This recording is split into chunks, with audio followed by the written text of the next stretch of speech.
is Rach, and welcome back to my channel, and welcome back to another Phasmophobia video. So today we're playing a little bit of Phasmophobia. I played in Tanglewood again today because Tanglewood is my favorite of the maps to play, and it's definitely my favorite to play alone.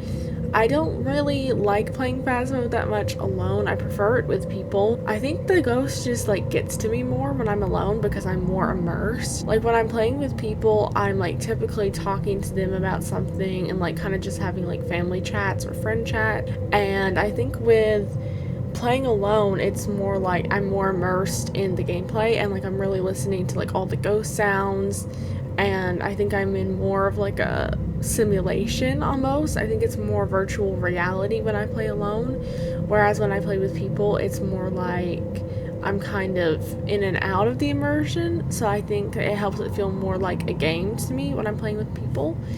So yeah, I did play with Tanglewood today because I was kind of a little bit nervous, and Tanglewood is the easiest map, I would say, because Willow Street, while it is one room smaller than Tanglewood, it is a little bit harder for me because it's a newer map.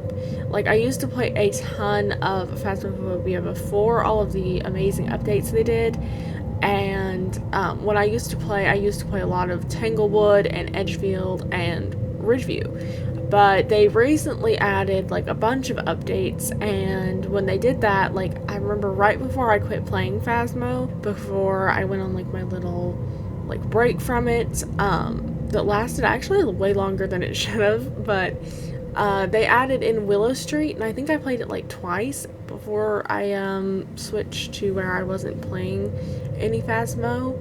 And yeah, it wasn't really I never really got used to the layout of it, and I never really got that comfortable with it. Whereas with Tanglewood, I did play it alone, because before the updates, that's another thing, before all the updates they did, adding in the dots projectors and things like that, I wasn't nearly as afraid of the ghost in Phasmo. I could play Phasmo on my own for hours and I would be fine.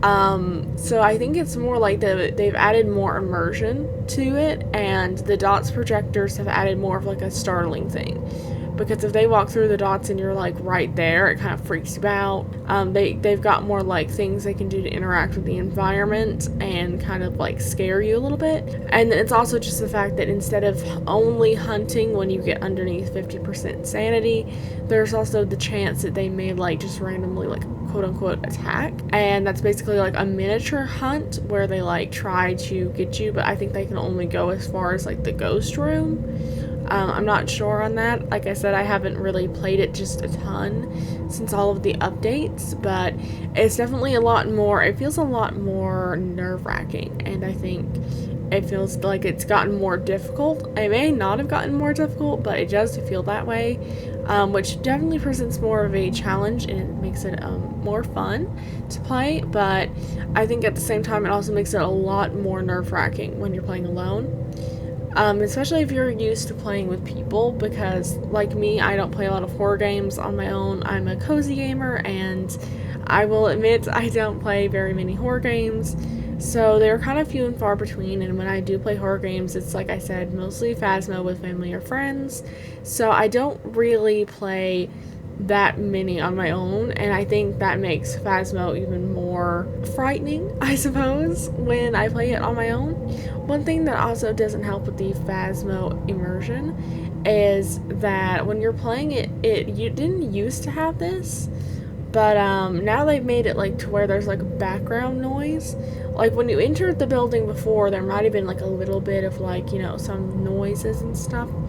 But now when you go in, there's immediately this sound, this low humming. And then the ghost already has some of the doors open when you enter the building. So it kind of already seems like there has been activity before you even arrived. And when you're playing alone, that definitely helps make it seem like there definitely has been paranormal activity, because there's been things opened and I wasn't even in here yet. And so it's it seems a little bit more creepy, which I do appreciate, because I do love creepy atmospheres, despite the fact that I'm not very good at handling them. I just wanted to pop in and talk for a little bit before I let you guys enjoy the rest of the video, because honestly my voice is a little bit scratchy. The weather has been changing in my area pretty rapidly, and I've gone outside a couple of times that I shouldn't have when the pollen was like really high, and that always messes up my allergies horribly. So my throat's like been really sore for the past like week or so, and yeah, it's making talking for long periods of time pretty difficult. So I think I'm gonna call this voice over here, but I hope you guys enjoy the rest of the video. And you may notice that when I use the spirit box that I don't actually come across an audio, and that's because I was recording without audio. But if you guys want to know if the ghost responded to the spirit box, you will have to wait until the end of the video when I make my semi-educated guess. And yeah, I will see you guys in the next